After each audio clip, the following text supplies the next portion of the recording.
আজকে এক ঢিলে দুই পাখি মারবো, অর্থাৎ আজকে আমি পুডিং আর কেক একসাথে বানাবো। এটা দেখতেও অসাধারণ আর খেতেও অনেক বেশি মজা। তো পুডিং বানানোর জন্য প্রথমেই চিনিটাকে গলিয়ে ক্যারামেল করে নিয়েছি, তারপর 3টা ডিমের ভেতরে দিয়ে দিয়েছি 1 কাপের মতো চিনি, তারপর একদম ঘন দুধ দিয়ে মিশ্রণটাকে করে নিয়েছি আর তারপর সেই ক্যারামেলের মোল্ডে ঢেলে নিলাম। এখন কেকের বেটারটা রেডি করব। প্রথমেই একটা ডিম নিয়ে নিয়েছি, ডিমের কুসুমটাকে আলাদা করে সেই ডিমের সাদা অংশের সাথে 1/4 কাপের মতো চিনি মিশাবো।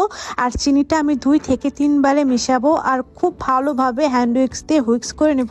আর যখনই ডিমের সাদা অংশটা এরকম ফোমি ফোমি টেক্সচারে চলে আসবে, তখন এখানে ডিমের কুসুমটাকে মিশিয়ে দিবেন। আর তারপর 1/3 কাপের মতো ময়দা, 1 টেবিল চামচের মতো কোকো পাউডার আর সামান্য বেকিং পাউডার দিয়ে এটাকে খুব ভালোভাবে নেড়ে চেড়ে মিশিয়ে নেবেন এবং সেই পুডিংয়ের মিশ্রণের উপর এই কেকের বেটারটুকুকে ঢেলে দিবেন। এটাকে এখন পাতিলে পানি দিয়ে খুব ভালোভাবে 20 থেকে 25 মিনিটের মতো ভাপিয়ে নিলে তৈরি হয়ে যাবে আমাদের চকো ফ্লেন পুডিং, অর্থাৎ কেক আর পুডিং একসাথে। বাচ্চারা এই জিনিসটা অনেক বেশি পছন্দ করে, বাসায় অবশ্যই ট্রাই করবেন। আজ তাহলে এই পর্যন্তই, আল্লাহ হাফেজ।